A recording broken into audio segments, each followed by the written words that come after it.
550년 춘추전국 시대의 새로운 접근.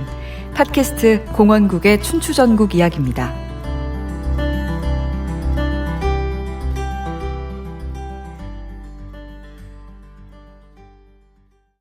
네, 여러분은 지금 공원국의 춘추전국 이야기를 듣고 계십니다. 네, 팟캐스트 공원국의 춘추전국 이야기, 저는 진행을 맡은 아나운서 김소영입니다. 전 아나운서라고 해야 될 수도 있겠는데요. 네, 저는 김소영이고요. 이제 출연자분들 소개해 드릴게요. 먼저 공원국 작가님 오셨습니다. 안녕하세요. 네, 안녕하세요. 네, 우리 춘추전국 이야기를 쓰신 공원국 작가님, 얼마 전에 11권 책을 완성하셨는데 네, 바쁘시죠, 요즘? 조금 바쁩니다. 지금 금방 하산했습니다. 네, 우리 공원국 작가님은 동양사를 전공하시고 지금 중국 푸단대학교에서 인류학을 공부 중이시라고 합니다. 뭐 이미 많이 아시는데 공부를 계속 하고 계시네요. 좀 늦어서 떠밀려서 다시 새로운 분야로 들어갔습니다. 네, 공 작가님이시고요. 네, 두 번째 패널분, 우리 딜로이트 컨설팅 대표를 역임하신 우리 김경준 대표님 모셨습니다. 안녕하세요. 네, 안녕하세요. 네, 우리 베스트셀러 지금 마흔이라면 군주론의 저자이시기도 하신데요. 오늘 뭐 고전, 우리 군주론을 비롯해서 동서양을 불문하고 정말 많은 말씀해 주실 거라고 기대하고 있겠습니다. 네, 열심히 하겠습니다. 네, 안녕하세요. 김종성 작가님 모시겠습니다. 안녕하세요. 네, 반갑습니다. 네, 우리 김종성 선생님은 대학원에서 중국사 전공하시고, 그렇죠? 예. 동북아 전문 기자로도 활동을 하시고 현재 오마이뉴스의 김종성의 사극으로 역사 읽기를 연재하고 계시고, 또 발해고, 조선 상고사 등의 책을 다량으로 번역하시고 방송 활동도 활발하게 하고 계시니까 오늘 말을 가장 잘해 주실 걸로 저희가 기대를 하고요. 저희 세 분 모시고 이야기를 해보도록 하겠습니다. 이 춘추전국 이야기가 우리 팟캐스트 제목이자 또 책 제목이기도 한데요. 근데 이 책을 쓰시기로 한 계기가 있을 것 같아요. 일단 뭐 사실 우리 조상들이 해오던 일을 그대로 하고 있는데 이제 중국의 옆에 붙어 있어서 중국을 또 이해하지 않을 수 없으니까 그쵸. 이해를 할 때 저도 이제 여러 가지 뭐 지식을 합쳐서 전달하는 건 의미가 없고 이제 좀 길고 강한 지식을 스스로 다 중국에 관한 지식을 만들어갈 수 있도록 이런 어디서 출발할까? 네. 춘추전국이 가장 확실한 출발점이 될 것 같아서 이제 거기서 출발하다가 지금까지 왔습니다. 그러니까 제가 듣기로는 중국에서도 이렇게 춘추전국 시대를 11권의 분량으로 통틀어서 정리한 그런 책들이 잘 없다고 들었어요. 예전에는 조금 소설 형식으로 있었는데 현대에는 그렇게 길게 나오지는 않는 것 같습니다. 중국에 아직 뭐 독서 풍토도 있고 네. 문화 풍토 때문에 그런 것 같습니다. 우리가 한국인이 중국의 역사를 정리한다는 것도 신기하고, 또 제가 저희 녹음 전에 들은 게 이 책이 중국에도 이제 거꾸로 출간이 될 예정이라고 들었거든요. 네. 지금 번역 중인 거죠? 네, 번역은 끝난 것 같고요. 네. 곧 출판되지 않을까 생각하고 있습니다. 아니, 신기한 게 한국 저자가 쓴 중국 역사 책이 중국인들한테 읽히게 된다는 게 신기하고, 중국인들도 인정할 만한 책이니까 이게 받아들여지는 거잖아요. 편집자들이 인정하는 거고 독자들은 아직 모르겠습니다. 근데 중국의 서사 방식이 긴 전통이 있는데 그 전통을 좀 깨려고 하는 것 같습니다. 중국 현지에서도. 그래서 항상 그쪽에는 이제 새로운 서사에 대한 그 욕구가 있기 때문에 그러다가 찾아낸 것 같습니다.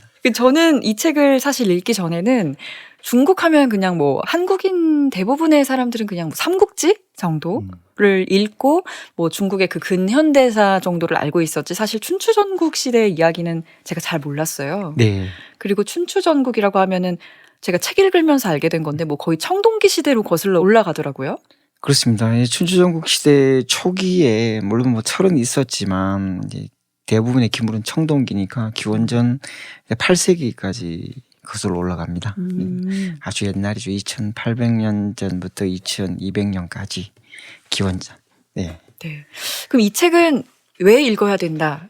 뭐 작가님의 의견부터 먼저 들어보고 좀 길게 이야기해도 괜찮습니다. 괜찮습니다. 일단 제가 왜 읽어야 된다는 것보다 제가 이걸 왜 써야 되겠다 생각을 했느냐 하면은요. 일단 좀 아까 말했듯이 뭐 결국 이해하지 않으면 외면하면 되는데 외면할 수 없는 존재가 이제 중국이고요. 또 이제 요즘은 이제 지식을 어떤 작가나 선생님이나 만들어서 던지는 시대 혹은 그걸 가져가는 시대 이미 끝난 것 같고 이제 이런 식으로는 조금 힘들고 제 느낌에는 독자들이나 어떤 개인들이 좀 어떤 방면에 있어서는 이제 스스로 강한 지식을 네. 구성을 해야 되는데 그러자면은 이제 지식을 어떻게 구성할 것인가 이런 힌트를 제가 중국을 현대 중국을 생각하든 사업을 하든 아니면 역사를 공부하든 모든 분들에게 난 이렇게 지식을 구성했다 이래 이 지식을 구성한 걸 가지고 각자 일종의 도구처럼 가지고 이제 길면서도 좀 강한 스스로 지식을 구성해 나갈 수 있도록 하기 위해서 제가 그런 각 편마다 좀 다른 색깔을 입혀서 했는데 난 완벽하게 성공하진 않았지만 제가 다시 읽으면서 머리가 아픈 걸 보니까 독자들에게 네. 이제 스스로 생각하는 기회를 줄 수 뭔가 있을 것 숙제를 같습니다. 던져주는 그런 책이다 이렇게 말씀을 하셨고 또 우리 뭐 고전이나 역사의 전문가 분들이신 우리 김경준 대표님, 김종성 선생님 두 분은 어떻게 보셨어요 이 책을? 예, 저는 제가 보는 그 중국 문화에서는요, 그 한나라가 있잖아요. 한나라 그죠. 네. 한나라가 사실 이 중국 문화에 지금 모든 이 중국 문화의 그 하나의 그 원형이 되거든요. 예, 그래서, 예. 그래서 보면 우리가 뭐 한자, 중국에서 한자로 또 중국인을 한족하듯이 그래서 네. 한나라가 모든 이 중국 문화의 그 시작인데 그때가 한 기원전 한 3세기 초반 정도. 근데 네. 바로 그 한나라가 있게끔 한 동력이 바로 이 춘추 시대거든요. 그렇죠. 춘추 그 전국인데 그래서 저는 이 중국 문화의 원형을 이해하려면은 그 전 시대인 그 춘추 전국 시대에 이걸 이야기되기 때문에 그래서 중국 문화 이야기한 바탕으로 저는 이 책이 필요하다고 생각을 하죠. 그러니까 저도 문외한의 입장에서 봐도 옛날에는 삼국지 따로, 뭐 초한지 따로 이렇게 읽었었어요. 근데 예. 춘추 시대 이야기를 읽고 나니까 이게 순서가 쫙 그려지면서 아 예. 이때 왜 이렇게 역사가 이루어졌구나라는 게 좀 총체적으로 이해가 되는 느낌? 뭐 그런 게 있더라고요. 예. 또 그리고 이제 보면은요, 이 중국이 이제 그 동아시아 최강이 되는 시점이 바로 한나라 때인데, 그러니까 그 전만 해도 중국은 거의 뭐 동아시아 뭐 2류 국가였거든요. 그래서 이제 이 춘추 시대가 보면은 중국이 이제 그 1위에서 동아시아 최강이 되는 그 과정, 그 네. 과정을 보여주기 때문에 한마디로 이제 중국이 커가는 과정을 보여주는 어떤 그런 그 중요한 시기 같습니다. 네. 우리 김 대표님은 어떠셨어요? 그 춘추 전국은 이 시대는 중국의 원형을 형성한 시대이죠. 그래서 저는 한마디로 이렇게 표현하고 싶은데요. 150여 개의 나라가 하나의 나라로 수렴되는 과정이었다라고 하는 것이죠. 즉, 이 주나라라고 하는 나라 하나가 굉장히 강한 나름대로 정치적 권력을 가지고 있다가 소위 이제 견융의 침입을 받아서 그 나라가 이제 어떻게 보면 좀 일종의 패망을 하는 거죠. 근데 완전히 망하지는 않고 이제 동주라고 해서 일단 도망을 가니까 네. 제일 센 사람이 이제 약해지니까 네. 그러면 이제 동네에 있는 소위 뭐 요즘 표현하면 동네 깡패들이 네. 나서서 다 나름대로 깃발 꼽고 나도 그쵸. 왕이라고 하는 게 이제 네. 150개라고 하는 거죠.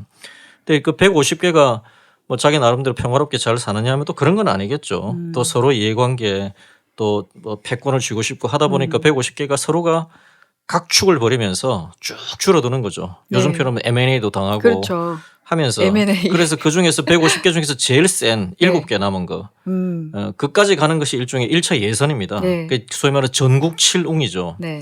그 제일 센 7개가 남은 다음에 소위 마지막 챔피언 배틀을 벌입니다. 네. 그래서 그 마지막 과정이 이제 소위 진나라 시황제가 통일을 해서 전체를 잡는 거죠. 네. 얼마나 역동적이고 재밌고 그렇죠. 스토리가 많겠어요. 근데 그것이 하나의 그 거대한 영토의 거대한 국가를 가지고 네. 수백 년에 걸쳐서 일어난 그 이야기들을 그것은 어떻게 보면 인류가 만들어낸 모든 이야기의 원형이 다 담겨 있다고 해도 네. 과정이 아닌 것이죠. 메시지도 그렇죠. 있고 그런 점에 있어서 인간 세계의 어떤 본질 그다음에 나아가서 좀 더 좁히면 중국이라고 하는 그 나라 공동체의 본질을 이해하는 데 있어서 가장 출발점이 춘추 전국 시대입니다. 네. 그 저도 말씀 들으니까 그런 생각을 했었어요. 뭐 삼국지에 위초고가 싸우고 그리고 뭐 초한지에 뭐 항우와 유방이 싸우고 근데 이 춘추 전국은 정말 많은 각기 다른 나라가 나라를 세우고 군주를 참칭하면서 싸우잖아요. 그러니까 처음에는 1권을 읽으면서는 조금 정신이 없었어요. 근데 읽으니까 나중에는 너무 이게 몇 배, 10배로 더 재미있는 이야기구나 이런 생각이 들더라고요. 또 아까 대표님이 말씀하신 것처럼 그 처음에는 천자를 약간 인정하면서 서로가 약간 눈치를 보는 그 춘추시대 그리고 전국시대로 나아가면서 사람들의 생각이 바뀌어가는 게 너무 재미가 있는 거예요. 그 처음에는 약간 내가 힘을 좀 보여주긴 하지만 막 가지는 않는 그런 상태가 있다가 언젠가부터는 점점 이제 군사적인 부분에서 막 치열해지는 그런 흐름이 너무 재미있었는데 이게 그냥 상상으로 쓰신 게 아니라 각기 다른 역사서를 참고해 가시면서 근거를 제시를 하셨잖아요. 근데 서로 다른 그런 책들의 특성을 비교해 가면서 쓰시는 작업이 되게 어려웠을 것 같아요. 그게 제가 아까 말했듯이 이제 지식을 어떻게 한번 구성해 볼 것인가. 새로운 것들도 있고 과거의 것도 있는데 근데 이제 기존에 가지고 있던 책들의 장점도 흡수해야 되겠지만 이제 우리가 이제 이렇게 각자 중국에 대해서는 자기 인생에 대해서는 지식을 구성해 가는 걸 매 곳마다 좀 새롭게 구성해 보자. 네. 이번엔 이렇게 저번엔 저렇게 무슨 변증법적으로 혹은 실증적으로 가끔은 상상적으로 구성해 가면서 독자들이 저는 이제 스스로 이건 뭐 아니지 않냐. 네. 이건 뭐 아니지 않냐. 이것까지는 괜찮은데 아니지만 나는 이렇게 구성했다. 이런 면에서 이제 구체적인 내용을 들어가기 전에 그런 재료로는 가장 춘추전국이 가장 재미있는 그리고 역동적인 재료인 것 같더라고요. 너무 쓸 게 정말 재료가 많고 뭐 역사적인 것도 있고 출토 자료도 있고 또 현대에서 그 사람들이 중국이든 한국인들이 쓰고 있는 그 많은 언어들이 사실은 춘추전국 시대에 나온 네. 거거든요. 그러니까 예를 들면 단적으로 삼국지에 나오는 그 문장들이 사실 춘추전국 시대에 정리된 문장들을 아, 요즘 맞아요. 반복되는 네, 느낌 그러더라고요. 거의 반복하고 있습니다. 실제로 보면 그걸 그래서 뭐 고전을 하거나 문학을 하거나 뭐 어떤 방면으로 들어가더라도 춘추전국에서 시작하면 훨씬 빨리 갈 수 있다. 아, 그렇어요. 훨씬, 맞아요. 그런 느낌이 있습니다. 그 제가 읽으면서 그런 장면들이 막 생각이 나더라고요. 뭐 제갈량이 뭐 관중과 같다 이렇게 비유했던 그래서 장면이라든지, 관중, 악이 이렇게 예, 뭐 얘기하죠. 너는 지금 그 시대의 누구와 같다, 뭐 이랬던 대사들이 다 춘추전국에서 나왔구나 이런 거를 그렇습니다. 많이 알게 됐고, 그럼 작가님이 말씀하신 것처럼 이 책은 전체적인 역사의 흐름을 다양한 고서를 통해서 확인해 가면서 중간중간 또 굵직한 사건이나 스토리나 인물들에 대한 거는 또 약간 재구성하셔가지고 소설처럼 또 써주셨는데 이 그 중에서 1권이 약간 어렵겠다 생각이 들었어요. 네. 읽으면서 네. 다 너무 재밌는데 1권이 약간 어렵다. 이 1권에 처음에 설명을 하시잖아요. 네. 왜 우리가 중국 역사를 공부하는지, 그리고 이 중국 역사 이 춘추전국 시대의 특성, 그리고 지리를 좀 시간을 많이 들여서 설명을 하시잖아요. 네. 근데 제가 사실 길치거든요, 진짜. 그래서 웬만큼 설명하지 않으면 지역을 잘 모르는데 이 나라들을 설명하기 위해서 지역에 대한 설명이 반드시 필요하다. 뭐 이렇게 꼭 짚고 넘어가셨거든요. 뭐 예를 네. 들면 네, 사실은 진나라가 여러 개잖아요. 네, 진도 이제 중국 발음, 중국어 네. 발음 뭐 진도 있고 찐도 있고 전도 있고 다 여러 개가 있는데요. 근데 일단 뭐 현대 사회도 사실은 지리의 영향을 굉장히 많이 네. 받죠. 지금 예를 들면 바다면은 바다에서 우리가 밭을 갈고 살 수는 없기 네. 때문에 지금 전체적으로 중국에서 서쪽에서 문명이 동쪽으로 계속 밀려오는 경향이 있는데 역사적인 계기마다 결국은 이제 견말이지만 우리가 이제 중국의 동쪽에 있지 않습니까? 이제 중국의 제일 좋은 땅들은 이제 동쪽에 있는 북경이나 뭐 상하이나 그래서 어떤 이유든지 우리 가장 아시아에서 제일 좋은 위치에 자리를 잡고 있는데 사실은 생각하는 것보다 훨씬 더 지리의 영향을 네. 많이 받습니다. 지금은 뭐 핸드폰도 있고 하니까 어느 나라에 어디든지 이렇게 전화도 받고 할 수 있지만 과거에는 우리가 생각하는 세계하고 달랐고요. 실제로 100년 전까지만 해도 지금 100년 전까지의 세계가 기원전 세계하고 가까우냐 오늘날과 가까우냐 네. 생각하면 누가 함부로 쉽게 말할 수 네. 없는 정도로 그래서 지리가 결정하는 건 정말 크고 지금도 지리가 아. 결정하는 것은 크다. 그래서 중국을 이해할 때 지리에서 접근하는 것도 크게 네. 큰 오류를 범하지 않는 방법일 수가 있다. 저는 뭐 이렇게 생각해서 이제 길게 좀 서술을 네. 했습니다. 저는 그 처음에 예를 들면 뭐 남북 전쟁이 있고 그다음에 동서 전쟁이 일어나잖아요. 뭐 진과 네, 진과의 네. 전쟁이 일어나고 또 진과 초와의 전쟁이 재와 초와의 전쟁이 일어나는데 그 스타크래프트라고 혹시 게임 네, 해보셨는지 모르겠는데 그런 게임을 해도 사실 어디에 그 수도 잡느냐가 진짜 중요하잖아요. 뭐 자원이 많은 곳이냐, 뭐 사방에서 다 쳐들어올 수 있는 곳이냐, 아니면은 뭐 험준해가지고 지키기는 쉽고 공격하기는 뭐 어떤 곳이냐, 뭐 이런 것이 되게 중요한데 이 국가들이 자리한 위치를 설명하시면서 보니까 내용이 한눈에 약간 들어오는 그런 느낌을 좀 받았어요. 선생님은 어떠셨어요? 전 조금 아까 말씀하신 부분 중에서 이게 동쪽으로 문화가 이렇게 왔다 해가지고 지금도 뭐 베이징, 뭐 상하이 있다고 하시는데 그러면 지금 거의 뭐 이제 지금 바다 끝에 왔으니까 앞으로는 어떤 방향으로 이 전기가 될까요? 바다까지 왔는데 지금 네. 동쪽 끝까지. 그래서 이제 동쪽 끝에는 사실 한국이 있고 바다를 어쨌든 간에 배를 타고 건너야 일본이 있기 때문에 전 예전에 좀 괴로운 시절을 많이 겪었지만 현재 뭐 중국의 모든 시선이 동쪽으로 몰릴 것이다 이렇게 보고요. 사실은 우리는 이제 중국을 둘러싼 나라들이 엄청 큰 나라들이 네. 굉장히 많지 않습니까? 인도도 네. 있고 뭐 하여튼 북쪽엔 러시아도 있고 한데 근데 중국에서 나온 책들 혹은 이제 신문 같은 걸 보면 압도적인 다수가 사실 내용이 다 한반도에 관한 내용이거든요. 한반도에 관한 내용이. 그래서 중국은 좋든 싫든 중국을 많이 이해하면 할수록 또 이제 사실 우리가 중국을 바꿀 수도 있고 중국이 또 우리를 바꿀 수도 있는데 우리가 가지고 있는 자원이 엄청나게 크다. 어쨌든 간에 이 추세는 쉽게 뭐 200년 안에 바뀔 예. 추세는 아니다. 저는 기분 좋게 보고 있습니다. 그럼 중국의 힘이 앞으로 한반도 쪽으로 많이 더 이제 더 팽창을 해올 거라는 그런 말씀이신 네, 거예요? 힘도 팽창해 올 것이고 한반도에 요구하는 것도 많겠지만 사실 뭐 씨름 시합을 할 때도 이제 강한 힘으로 밀어붙일 때도 이제 뒤집는 또 기술이 있고 그렇죠. 힘이라는 것이 또 항상 양면성이 있기 때문에 우리 이제 전 충분히 힘을 이제 탈 수 있는 것도 있고 또 어떤 힘을 행사할 때 또 역방향의 또 움직임이 또 있기 때문에 저는 뭐 그렇게 두려워하지는 않습니다. 사실은 중국 주위에서 이렇게 오랫동안 이렇게 살아온 또 저 같은 사람이 살아와서 또 결국은 중국이 쓰지 않은 중국 내부에 쓰지 않은 새로운 서사를 쓴다는 것도 이제 한국 사람들이 하는 일이잖아요. 그렇기 때문에 저는 뭐 재미있습니다. 그렇지만 물론 두려운 점도 당연히 있지만 저는 전 항상 상당히 나았고 적이 있습니다. 제가 분석한 걸로. 네. 대표님은 읽으시면서 어떤 느낌 받으셨어요? 저는 사실 그 춘추 시대에 뭐 사기도 있고 또 여러 가지 좀 번역이 또 잘 된 책들도 많고 그다음에 이런저런 에피소드나 교훈들을 묶어서 낸 책들도 사실 굉장히 많습니다. 네. 저도 뭐 몇 권 접해보기도 했었는데 저는 이 책을 접하면서 독자로서 이제 말씀을 드리면 이 책을 도대체 왜 읽어야 하는가? 혹은 내 지인들에게 야, 이 책 한번 읽어봐라.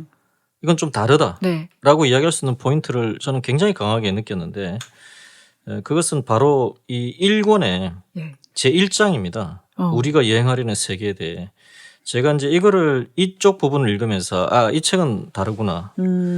호기심을 갖고 읽어볼 만한 책이구나라는 걸 1장에서 느꼈어요. 네. 1장은 춘추 전국의 지리적 배경이라 그래서 등장인물 1 황허와 그 형제들, 2 장건과 그 형제들, 3 태행산맥, 등장인물 4 진령산맥이라고 하는 기본적인 지형과 지리를 놓고 네. 그 안에서 어떤 형태의 그 지리적 특성과 물산적 특성이 있고 따라서 어떤 형태의 인간의 삶들이 이루어지고 나라가 만들어졌고 그래서 이것들이 어떤 상호 역학관계 속에서 흘러갔고 그것이 춘추 전국 시대에 어떤 흐름을 만들었느냐 하는 부분들을 굉장히 거시적으로 제가 보기엔 굉장히 통찰력 있게 잘 설명을 하고 있어요. 제가 이걸 읽으면서 춘추 전국 시대 전체적으로 흘러간 흐름이 네. 어떻게 흘러가겠구나. 왜냐하면 결국은 이제 각 나라별의 각축이라고 하는 것이 여러 가지 힘, 그다음에 경제력 이런 부분들이 겹쳐져 가지고 또 만들어지는 것인데 그 부분에 대한 전체적인 그림들이 너무나 잘 그려지더라고 하는 것이죠. 맞아요.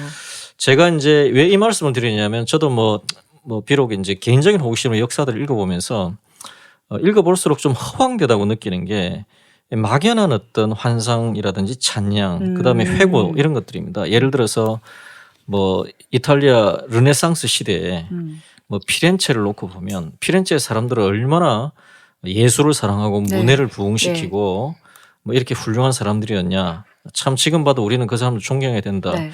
이런 식의 이야기가 처음에 접할 때는 뭐 그럴 수도 멋있네. 있겠네 멋있구나 네. 하고 있는데 그런 이야기가 사실 계속 반복되는 식으로 하면 허황되거든요. 아 맞아요. 좀 그렇게 되는 뜬구름잡는 근거가 게 있어요. 있죠. 왜 그럼 네. 그 시점에서 피렌체에서 그것도 메디치 가메라는 사람이 나와서 그렇게 예술을 부흥시켰느냐. 그것은 이유가 있습니다. 이미 200~300년 전에 그 소위 말해서 교황권이 약해지고 종교가 약해지고 세속이 올라오고 십자군 전쟁으로 이제 그 경제력이 커지면서 상인계급이 등장하고 상계급은 돈을 아무리 벌어도 죽어서 지옥에 갈 수밖에 없는 네, 운명이라고 낙인 찍혀 있기 때문에 그 사람들이 죽어서 지옥에 가지 않게 하기 위해서 수도원에 돈을 주고 매장을 하게 네. 되고 뭐 이런 식으로 그러니까 자기 조상의 묘가 묻혀 있으니까 수도원에 돈을 기부를 해서 좀 이쁘게 아름답게 하다 보고 뭐 이런 식의 어떤 스토리들이 있는 그쵸. 것이거든요. 예, 그래서 저는 이제 그런 배경과 스토리가 없는 그런 이야기들은 사실 저는 뭐 큰 의미가 없다고 봐요. 어린이 아. 동화책 수준이라고 생각을 하는데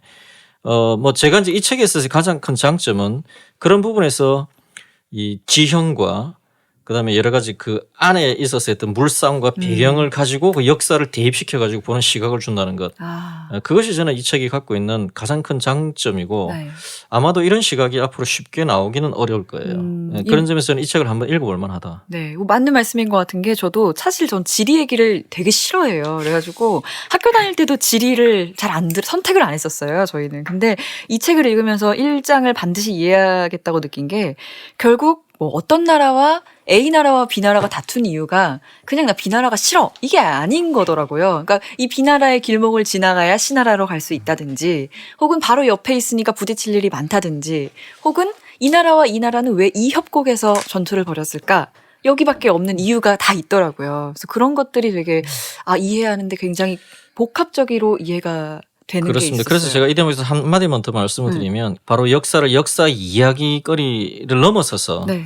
전체적인 구조와 배경과 흐름을 알 수 있는 그런 이제 프레임을 가지고 접근했다는 것을 여실하게 알 수 있는 것이죠. 네. 이 김 대표님이 말씀하신 것처럼 저도 또 느꼈던 게 이 책이 좀 환상을 깨준 게 있었어요. 그러니까 보통 저희가 사극을 보면 뭐 한국 사극이든 뭐 중국 사극이든 이게 분명히 되게 옛날 기원전 몇 년 이야기인데 막 갑옷이 거의 막 우리나라 지금 막 만든 것 같이 막 금박이고 막 엄청 좋은 거예요. 막 창으로 뚫어도 안 뚫어질 것 같고 너무 튼튼해 보이고 막 나사못으로 고정시킨 것 같고 이런 게 되게 많은데 사실 이 시대의 전쟁이라는 게 어떻게 보면 훨씬 원시적인 그런 거였잖아요. 네.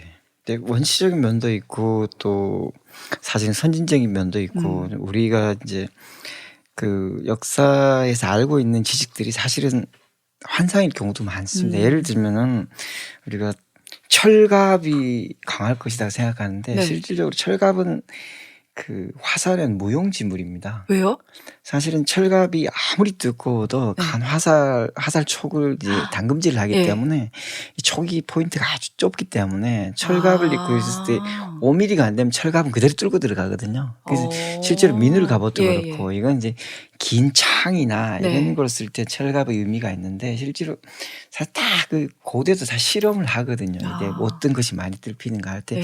이제 화살을 막을 수 있는 건 철갑 소재가 아니고 또 연한 소재여야 되거든요. 근데 이제 또 연한 소재여야 되고 또 연한 소재 중에도 가벼워야 되기 때문에 고대 과학이라는 것도 지금 우리가 생각하는 거하고 사실 거의 비슷한 면이 있고, 근데 그런 면에서는 또 현대적인 면이 있고 또 어떤 면에서 웃기는 것들은 우리가 생각하듯이 뭐 작전 회의를 하고 네. 뭐 멋진 막 곳에 천막에서 자고 막 엄청 멋있고. 사실 이런 건 고대에서는 불가능한 거고요. 또 비가 오거나 눈이 오거나 사람이 움직인다면은 그런 날에 움직이면은 기다리고만 있어도 중간에 다 굶어 죽거나 얼어 죽거나 하기 때문에 고대엔 이제 싸움을 할 때도 이제 기약을 하고 싸우는 게 길에서 서로 이렇게 힘 미리 다 빼는 게 약속을 아니라 하고. 약속을 하고 거기서 이제 결정을 짓는 건데 또 그런 것들이 또 시간이 지나면 깨지긴 하지만 우리가 이제 이 책 안에도 많이 나오지만 우리가 알고 있는 지식들이라는 게 사실은 이제 여러 루트를 통해서 들어오다 보니까 정리가 안 되다 보니까 이제 막 흐트러지는 거죠. 그러니까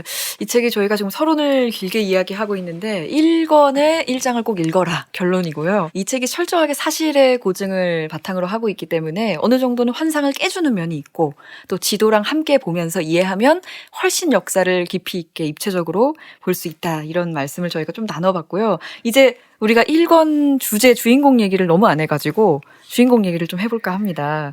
1권의 주제가요. 최초의 경제학자이자 이 춘추의 설계자 관중이 주인공이거든요. 네. 이 관중이 사람 이름인지 모르는 분들도 있을 거예요. 저희 듣는 분들 중에. 네. 그래서 우리가 관중에 대한 이야기를 하는데 어떤 인물인지 또 이제 어떤 느낌을 받으셨는지 좀 한마디씩 하고 시작을 해볼까 합니다. 네. 네, 관중에 대해서 1권의 주인공으로 삼으신 이유가 뭔가요? 일단 관중을 다 설명하자면 너무 길고요. 네. 간단하게 말하면 이제 관중은 이제 제일 지금 오늘날 산동성 제 나라에 있는 이제 재상입니다. 네. 그래서 산동성이란 그 유명한 이제 제갈량을 강태공에 비유하기도 네, 하잖아요. 그렇죠.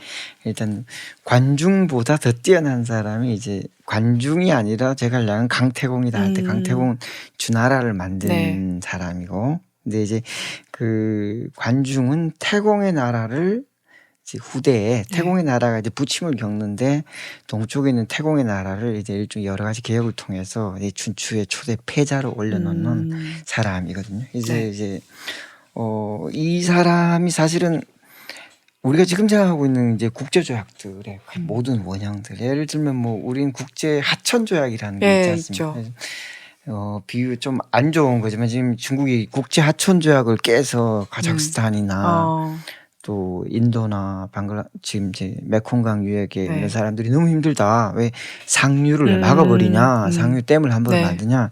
실제로 그때 이미 관중이 상류의 댐을 막지 않는 국제조약 이런 것이 있고요. 또 이제 예를 들면 오늘날 우리 북한의 인도적인 이제 곡익 지원 네. 등등에 대해서 군사용이 아닌 인도적인 곡익 지원 요청을 거부할 네. 수 없다.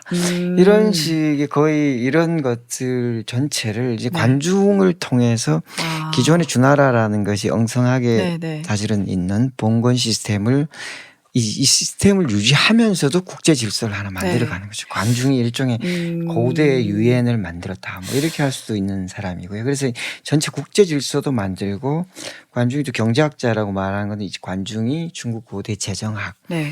사실은 제가 고대 서양의 문헌들을 많이 봐도 재정학에 관한 문헌들은 많이 네. 보이지 않는데 이미 관중이 만든 재정학에 기반해서 사학이나 한서에서 이제 이제 화식 열전이나 네. 식화지가 나오는데 그게 결국은 이제 재정에 관한 이야기인데 재정에 관한 이야기들 요즘 재정학이라고 이제 있죠. 이제 딱 떼서 네. 한 권은 두껍긴 한데 이야기는 그냥 정부의 역할에 대한 네. 이야기밖에 없어서 읽고 보면 이걸 어떻게 활용할 것인가 전체적인 상이 잡히지 않는데 관중이라면 이제 조세, 재정이 어디에 쓰이는가 또 어떻게 걷어가는가 또 이 재정의 항상성을 행정체제하고 어떻게 연결시키는가. 그러니까 한마디로 뭐 나라 살림을 어떻게 하면 좋을까? 이제 나라 살림의 본질, 이제 우리 시스템하고 네.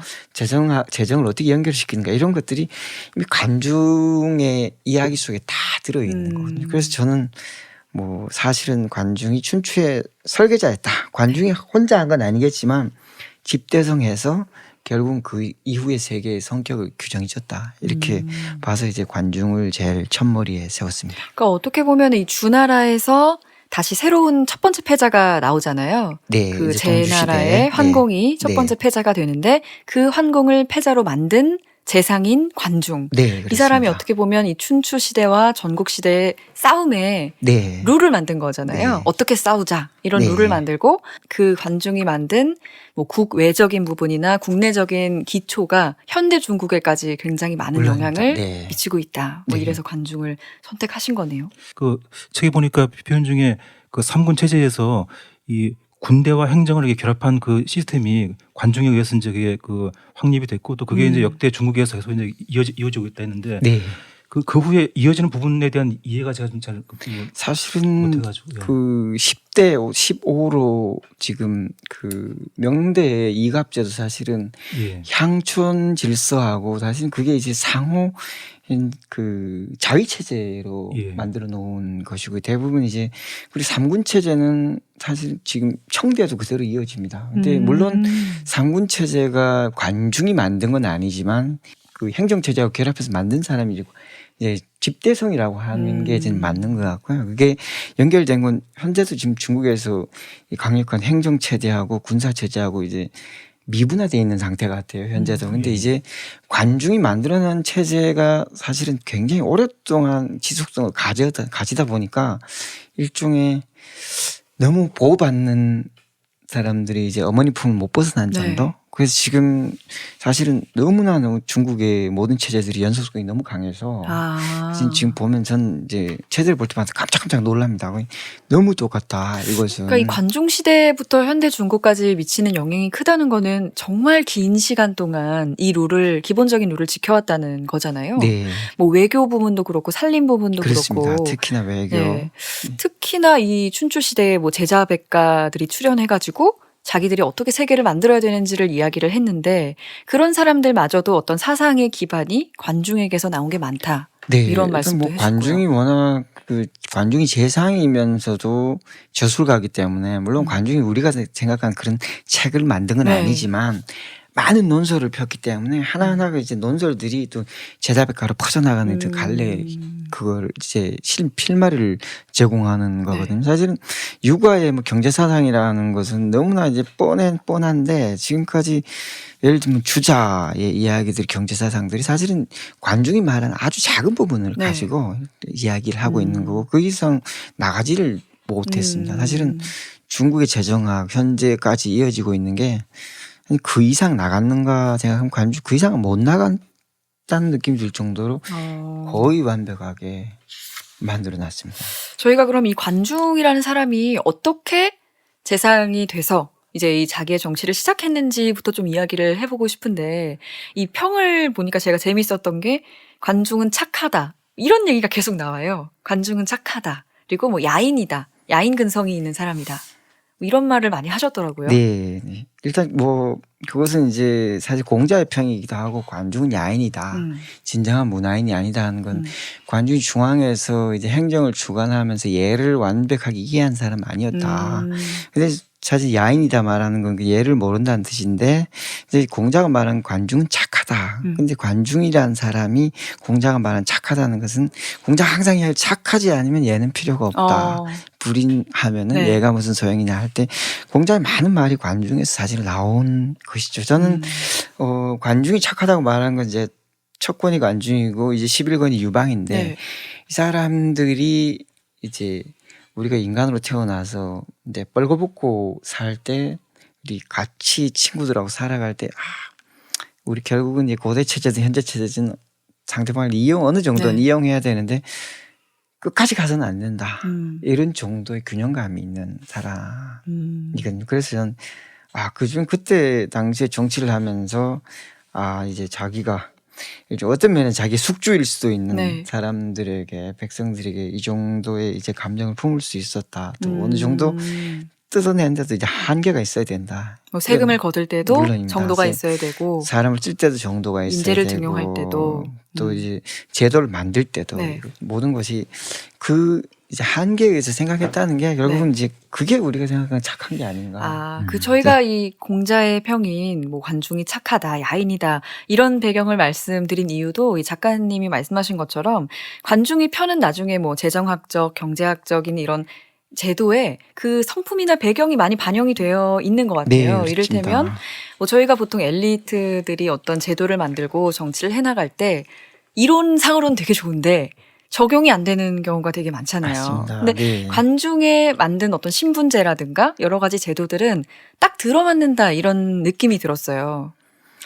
사실은 행정체제를 이렇게 정비하는 건 이제 과거의 야인들 입장에서는 그냥 우리끼리 잘 살 수 네. 있는데 마을에서 국가가 들어와서 이렇게 오를 짓고 뭐 대를 지었다가 전쟁에 나가면 뭐 싸우라 그러고 이러니까 사실 좀 무서운 이제 시대로 들어가는 그렇죠. 거거든요. 그래서 네. 이 법가도 대부분 관중을 이야기하고 관중이 만든 법을 이야기하고 관자의 법을 이야기하는데 그렇지만 좋은 건 관중이 이야기하는 건 기본적으로 우리가 싸워야 된다면 어떻게 해야 되느냐 할 때 잘 먹어야 싸울 수 있다. 또 한 가지는 우리가 무기가 더 좋은 상태면 싸울 수 있다. 충분히 이길 수 있다면 싸울 네. 수 있는데 이기지 못한 상태에서 싸우라 그러는 건 이거는 이제 위정자로서 네. 자격이 없다. 그렇기 때문에 관중이 이야기한 건 전체적으로 모든 걸 내가 먼저 뭘 한 후에 가능할 때 누구를 부릴 수 있다. 저는 이게 사실은 이제 어떤 면에서는 효율도 높지만 어떤 면에서는 그것이 결국 이제 인간의 도리하고도 연결된 게 아닌가.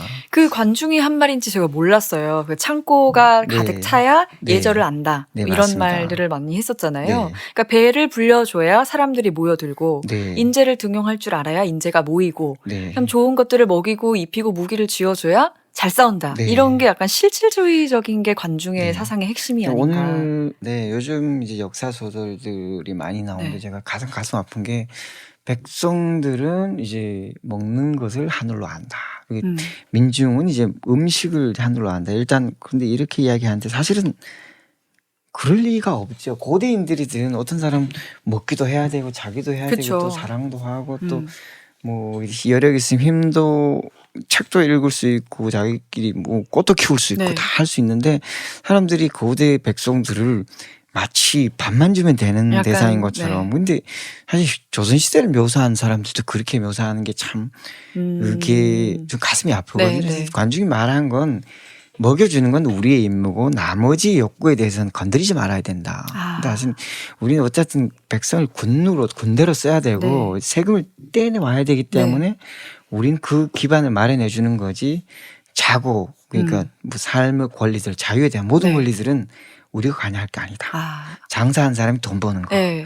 혹은 뭐 진짜 싸움에 도저히 뭐 상이 앉아서 도망가는 거. 네. 이런 것들은 우리 그리고 또 사람들 백성들이 서로 이렇게 짝을 짓고 살아가는 것들 이런 것들에 대해서는 우리가 강제적으로 할 수는 아. 없다. 이게 관중의 생각이거든요. 그리고 모든 것을 인정한다 이제. 아, 그래서 맞아요. 문화의 형태들에 네. 대해서 그러면서 이제 지금 우리도 못 캐치하고 있는 그런 인본주의적인 네. 가치들이 관중의 이야기들 속에 네. 잘 녹아 있는 것 같습니다. 아, 저도 그거 느낀 게 저희 예를 들면은 이 관중이 처음으로 신분제라는 거를 만든다기보다 이제 구체화를 시키면서 산업공상을 나누었잖아요. 네. 근데 예전에 저는 산업공상을 나눴다는 말을 역사책에서 배울 때 되게 부정적으로 생각했어요. 네. 막 어디서 장사치가 선비를 끼어드는가 뭐 이런 식으로 생각을 했었는데 이 관중이 생각한 이 직업의 구분은 그 사람들이 잘할 수 있는 일을 즐겁게 할 수 있게 해야 된다. 이런 게 핵심이었더라고요. 뭐 상인은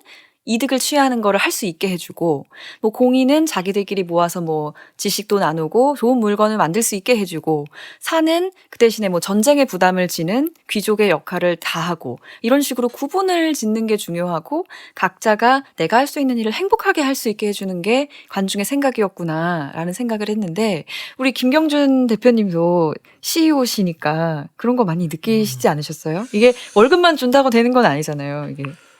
그렇죠. 근데 이제 항상 그 물질적 기반은 필요 조건이고요.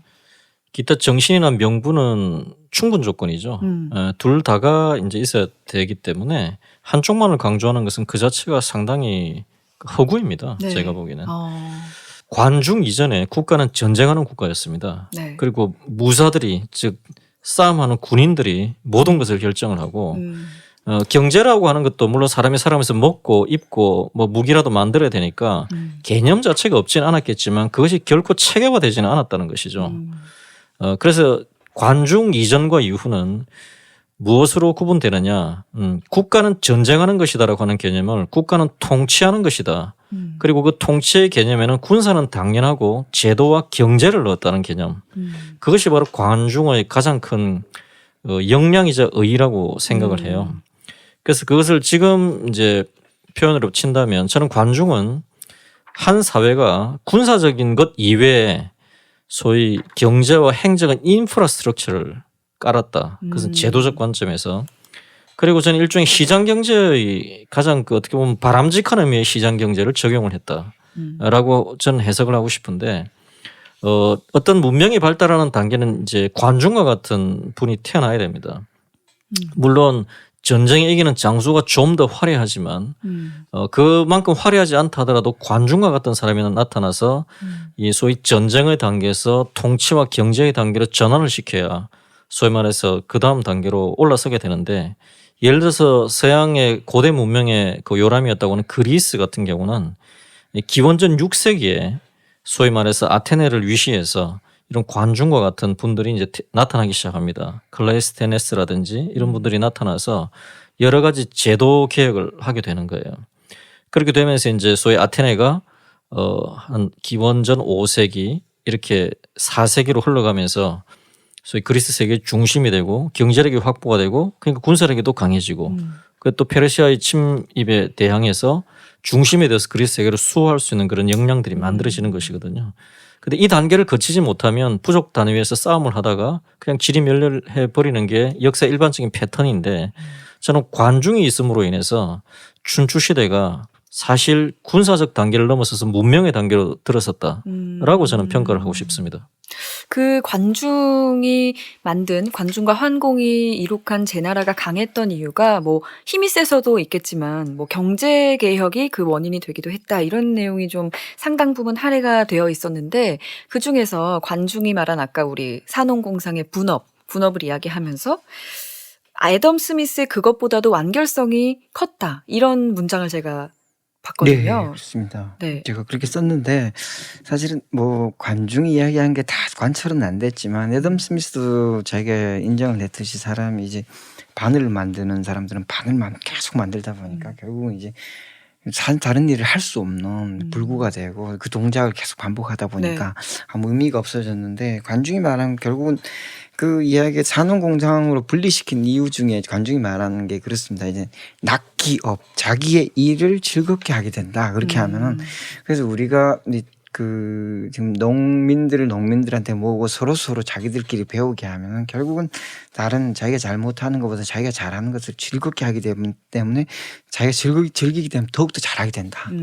상업도 똑같고요. 상업도 그 사람들끼리 놔두면 자기들끼리 서로 배우고 왔다 갔다 하면서 노하우를 전수하면서 결국은 이제 이게 내가 돈 벌기에 제일 좋은 일이다 해서 결국은 역시 상인들은 상인의 일이라는 것을 즐기게 된다. 그 즐기면 결국은 이제 생산력이 늘어난다고 되는 거거든요. 그래서 솔직히 당시에는 무기 같은 구입자가 그 국가가 가장 큰 구입자잖아요. 공인들이 그 당시 국가는 공인, 상인, 그 국인 그리고 이제 야외인들이 사실 맹세를 해서 국가 체제를 만들거든요. 그래서 이 맹세를 할 때 우리는 이렇게 서로 어떻게 하자 하는데 그거를 이제 국가가 구매자니까 국가는 이걸 주는 거죠. 예를 들면 이제 갑옷이면은 갑옷의 품질이 어느 정도 되면은 내가 그것을 상으로 주겠다. 요즘 이제 조달청에 사는 거지만 그걸 확실하게 하면은 자기들이 알아서 한다는 거죠. 그런데 품질이 떨어지는 사람은 이제 공인으로서 자격을 없앤다. 이런 식으로 하기 때문에 결국은 잘하면 공인이든 상인이든 자기가 잘하고 신분 상승에 대한 걸 막는 게 산업공상의 분업이 아니고 근데 농민들 중에는 사실 고대 전산 충직해야 되기 때문에 상인이나 공인들은 이제 결국 이윤을 추구하다 보니까 이제 충직하지 못하다. 근데 농민들 중에는 이 농업이라는 게 굉장히 전반적인 자연을 다루기 때문에 그 중에 뛰어난 사람이 있으면은 관리들이 보고 항상 일정 수를 보고하기 위해서 그 사람들이 전사 계급으로 옮겨간다. 이렇게 돼 있어서 지금 생각하고 있는 건 그냥 사람을 최대한 분업화시켜서 그 사람 어느 정도 일정한 한계의 일만 하게 하는 게 아니라 국가가 그 사람들의 자치단위를 보장해 주면서 그 사람들이 그 사이에서 자기 일이 좋아서 생산성이 높아지게 하자. 근데 아주 굉장히 이상적인 말이지만 완전 실현되기 쉬운 건 아니지만 완결성이 더 높다고 저는 본 거죠. 그러니까 어떻게 보면은 사실 이 현대 국가에서는 굉장히 규모가 크다 보니까 이런 식의 관리가 어려울 수도 있지만 이 관중이 제시한 아이디어가 굉장히 완결성이 있다. 저도 그렇게 느꼈는데 예를 들면은 위정자들만 좋은 게 아닌가? 저는 이렇게 생각했어요. 처음에 분업을 하면. 근데 사실상 지금 당시에 이 계층이 전쟁을 담당하고 있었잖아요. 그러니까 사실 전쟁에서 떠나서 일정 정도의 세금을 내면 자기가 할 수 있는 일에 몰두할 수 있도록 배려를 한 게 아닌가. 반대로 그런 생각이 아니었나 관중이 생각이 들었어요. 사실 그 관중이 말하는 게 이상할 수는 없겠지만 대나라라는 지금 산동성이 태산 빼고 완전히 평원으로 돼 있는 나라거든요. 그래서 여기서 강력한 요새가 있는 것도 아니고 사방에서 사람들이 결국 이제 만약에 제 나라를 공격한다고 하면 사방에서 올 수 있는데 관중이 이야기한 건 제 나라가 제일 잘 살면은 제 나라로 이민을 올 것이다 사람들이. 그러면 결국은 제 나라의 세금 기반이 커지고 하면 싸우지 않고도 참 숫자가 많으면은 그냥 고대 전투라는 게 기본적으로 숫자의 싸움이니까 제나라로 사람들이 몰려오면 주인은 약해질 수밖에 없고 이제 싸움을 걱정할 필요가 없다. 그럼 제나라로 사람들이 몰려오게 한 제일 좋은 방법은 뭐냐? 생산성이 높아야 되겠다. 근데 제나라는 또 평원에 있고 또 바다를 임하고 있기 때문에 소금도 얻을 수 있고 또 물고기들을 유통만 시키면 제나라로 몰려올 수밖에 없다. 그래서 제나라 인구가 전국 시대에서 가장 많았거든요. 그렇기 때문에 이제 우리는 이제 제나라에 맞는 시스템을 사람들이 흠모하게 만들자. 근데 그것이 결국은 이제 제나라는 이제 전국을 이제 경제권으로 잡겠다. 결국은 심한 경우에는 매수하겠다. 결국은. 네, 그러면 관중이 상업에 되게 호의적이었던 게 그 산동성의 어떤 지역적인 특성, 뭐 평원이 그렇습니다. 많고 사람 많고 또 해상 무역이 가능한 그런 특성 때문에도 이게 나왔다고 볼 수 있겠네요. 사실 그렇게 뭐 관자에 그렇게 사실 쓰겠습니다. 우리가 가지고 있는 게 무엇이냐? 제 나라에서는 땅이 넓고 비옥하고 그렇기 때문에 제 나라에서는 이제 소금에서 해산물을 가져갈 수 있고 또 제 나라에서 뽕나물 키우기가 좋기 때문에 제 나라 이제 그 직녀들의 솜씨가 또 대단하고 또 이제 클러스터가 돼 있고 또 인구가 많으니까 시장이 크니까 이걸 가지고 이제 좋은 물산을 가지고 서쪽으로 유세하면서 이렇게 뿌리는 거죠. 일종의. 어떻게 보면은 뭐 힘도 있고 뭐 돈도 있고 되게 부유하고 풍족한 나라였네요. 이 첫 번째 패자인 첫 제나라가. 패자는 사실은 뭐 전쟁은 심하게 한 건 아니고요. 이제 싸우지 않고 이제 그래서 공자가 관중이 착한 사람이라고 말한 게 이제 패자로 만들었지만 싸우지 않고 간단히 말하면 돈으로 해결했다. 이거 얼마나 착한 일이냐 이렇게 이야기하는 거죠. 근데 그렇게 된 게 이제 관중의 운명이고 또 제 운명이자 또 관중의 행운이기도 한데 요즘 편으로 이야기하면 소위 국제 무역에서 비교위를 철저하게 살린 것이고요. 경영학에서 이야기하는 전략적 강점을 확실하게 살린 겁니다.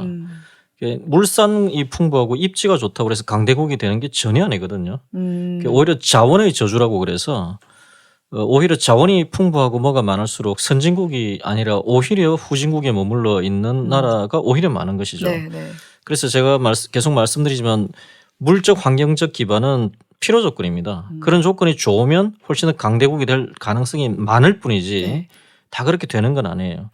그런데 이제 춘추 전국 시대의 이야기에서 초반에서 중국의 행운일 수도 있는데 제나라라고 하는 정말 자연 조건 자체가 다른 나라하고 비교할 수도 없는 좋은 입지의 나라가 제나라 환공이라고 하는 여러 가지 정변은 겹쳤지만은 그래도 기본적인 역량이 있는 분이 군주가 되었고 그다음에 정말 2000 몇백 년이 지나도 정말 몇 사람 나올까 말까 할 정도의 역량 있는 관중이라는 사람이 재상이 되어서 그 제도를 설계할 수 있었다는 거죠.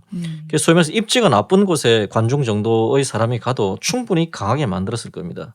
하지만 패자 정도로 될 수 있었을 가능성은 또 다른 차원이죠.